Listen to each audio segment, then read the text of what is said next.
Hello. So another week has gone by.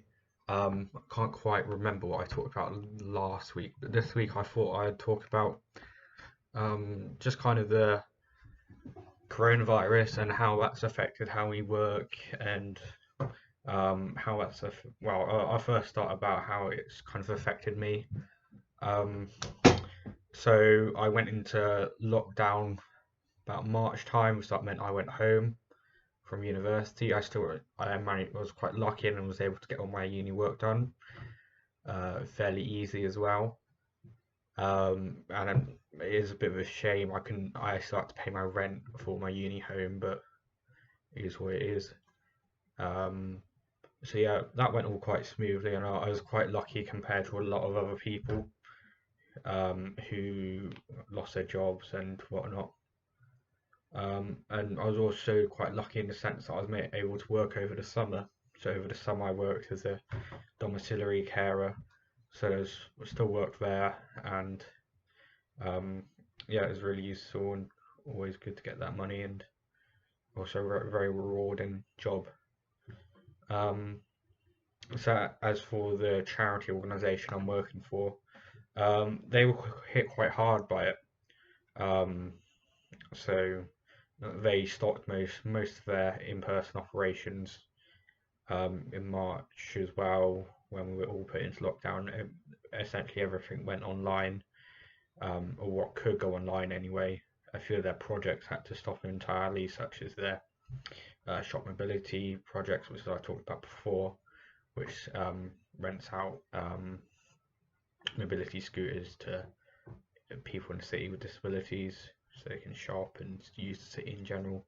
So them operations had to stop entirely, but most of that other stuff went online, which in some cases was fairly easy and not too much of a hassle. And I think the biggest thing is um, how it's affected the young people that we worked with. So it's it's only recently that we've tried to do more in-person stuff. As I'm talking, the it is the 26th of September. So um, at the start of September, restrictions were kind of lifting. So at that point, we were able to go in the office again. Everyone was quite optimistic about what we'll be able to do in the future, being able to do more in-person things. So, for example, the other week we did a in-person pizza night with a few young people, and we kind of discussed how it was for them to get out of lockdown. But now, unfortunately, coming towards the end of this month, we're looking at a lot more restrictions coming in, higher COVID cases. Um, so it's not looking good, especially coming towards the winter months. Um, so yeah, the organisation was hit quite hard. A lot of their biggest asset, which is a a centre that has a lot of room that's usually rented out. Both big rooms and small rooms for offices and other social events. That their big asset of that was not in use, so the money they were receiving from that, um, they weren't what they would normally get. They weren't getting essentially, um, and because of that, they're now the organisation is struggling, really struggling, and now they're trying to sell this big asset. Um, to what extent that's going to be a success, we'll have to see over the next few months. We're trying to get that done as soon as possible, and trying to find other office space. And something I did the other day with a colleague is we went and looked at a space that might be potential for us. But the biggest issue is because COVID is still about and it might be getting worse, is we don't know how well we're going to be able to use it because it was only a small space, and um, with the COVID restrictions, we do need larger spaces. Um, this particular space may only been good for two, maybe three people, whereas we probably would have needed at least, a space for 4 or 5 people, as well as space for social stuff and that. Um, so it's quite an uncertain time, and as per the operations, we can do a lot of the stuff we normally do online. One of the issues is when it comes to confidentiality, it's quite an issue to do. It's quite it's not always ideal to do it from home. Just because, for example, where I'm working from a student house at the minute. Um, it's not the ideal workspace. For other people, it may be, but um, ideally, nobody wants to be working at home and doing this confidential work, especially when you're doing video chats and that kind of stuff with young people. Nobody wants to bring that into their home. Um, Sometimes it's safeguarding, data protection, and just general safety. Um, so yeah, that's quite a concern at the minute. It's not um, nothing's in particular um, danger, but as it goes, the organisation is struggling. Fortunately, the project I'm working for is somewhat safe as we got funding for the next 5 years by the council. So even if the charity organisation I'm working for goes under, we can always be picked up by another bigger charity, which is not ideal. But if we want to keep working, that will be essential.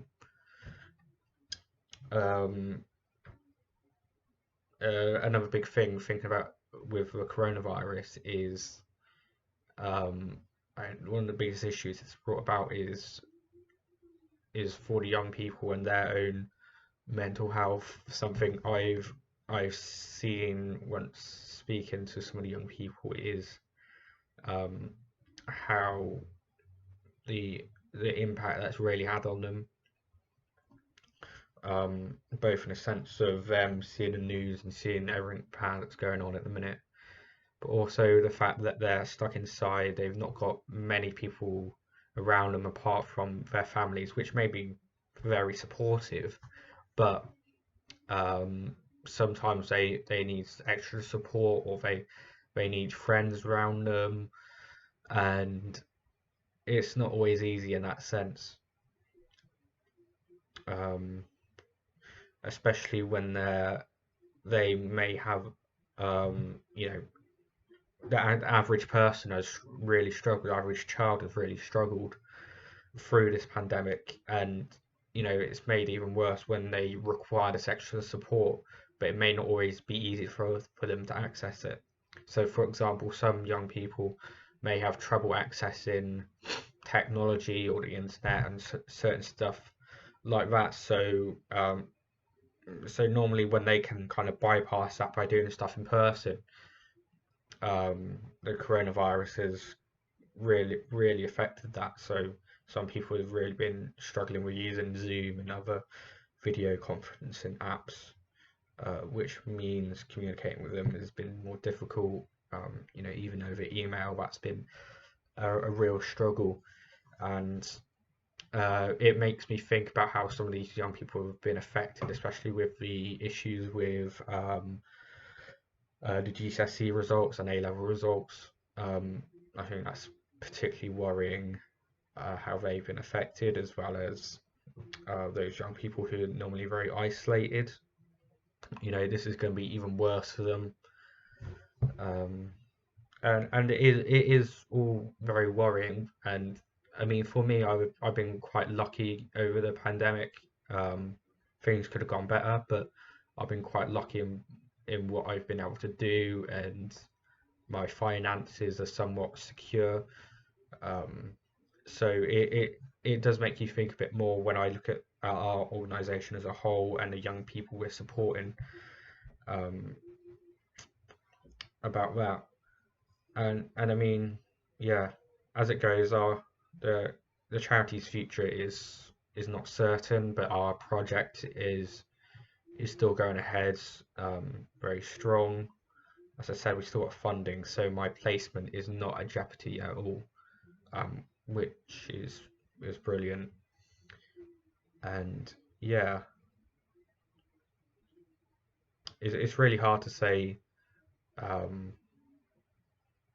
when any of this is going to end at all, because it's likely that we'll still be seeing the effects of this 2, 3, 4, 5 years in the future, even more, particularly when it comes to mental health.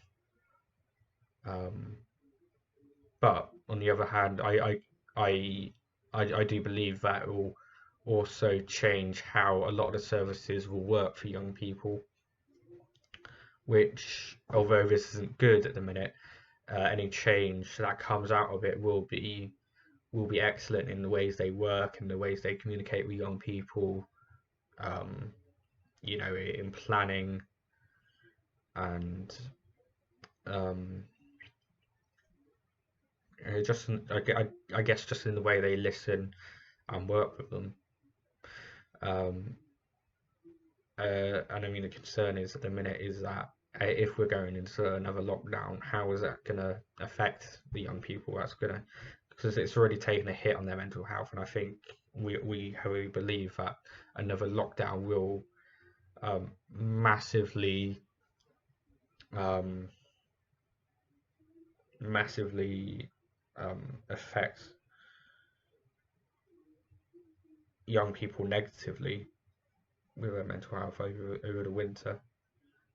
Um, and so we're kind of just looking at uh, how we can maybe operate better over another if I mean another lockdown um, is not certain at the minute, but it's better to have the plan there if it does, because whether it's a local or national lockdown, both will be in very um, well, very well, not great really. So it's about so we really need to think about how we can operate better and support young people better over that period. And again, the issue is where young people cannot access internet or other services that require being online or technology in general. And it's not just us. We need to communicate with other services and how they can be more supportive and more accessible to young people, as well as how schools and colleges and workplaces can be more accessible as well. Something that I've done over the week is write a blog with a young person about their experiences coming back into lockdown and how their college was probably not as supportive as they could have been over lockdown. For example, their college had not been and was essentially this young person was not able to use the technology the college required, so the young person had to defer the rest of their course to later this year, which was not great, and they were just kind of left in the dark essentially over the year. And then for them coming back into lockdown, for them coming back into um, college where there was less restrictions, everything was a lot more confusing. Um, the provisions um, were were not explained well to them. So I've been writing a blog about that with them, and so um, yeah, we have to really think about these kind of things, and I I have to be very careful when I criticise certain organisations, both councils, schools, colleges, local government, local authority, and the government in general, or the national government. I have to be very careful on how I criticize them, but um, I think in general we do just need to kind of push and push, because young people have been really let down. Um, and this isn't even just coming to uni students, which I'm not going to get into because it's not as relevant. But I think a lot of young people have been let down, and that's not even taking account those young people with disabilities, as well as young people with mental health needs. Um, yeah, it's a difficult one, and I thought it'd just be good to talk this through because it's not a certain future, and it could change day by day. Lockdowns are sweeping across Wales and Northern Ireland, and it could very easily come down to Portsmouth. Luckily, we're only on medium alert at the minute, and in general, we haven't seen many um, cases at all in Portsmouth. We've been very lucky, especially compared to where I've come from in Oxford. Uh, so yeah, I guess it's just a case of seeing how it goes, and I think I'll definitely make an update to this once things are a lot clearer.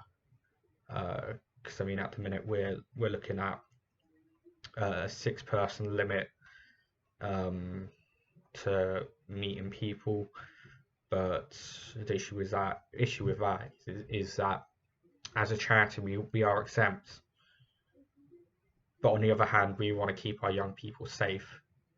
So in although we are exempt, we are avoiding person-to-person meetings, which again, doing that is not ideal. It really is not ideal for the organisation. Um, but yeah, I will make an update to this once things might be a bit more clear or something drastic changes. Um, Especially if any changes happen in terms of what our organisation does. Um, yeah, because it's been struggling, but we've been doing all right. So yeah, I'll leave it at that. Might have a video next week. I'm thinking about doing one on co-production, which might be quite interesting to do. But yeah, it's good to rant like this, and because everyone's going to be affected by this coronavirus, and it's going to be big. You know, it's not just going to be a 1 year thing. It's going to be 5, 10. You know, it's going to be big. All right, I'll leave it at that. See ya.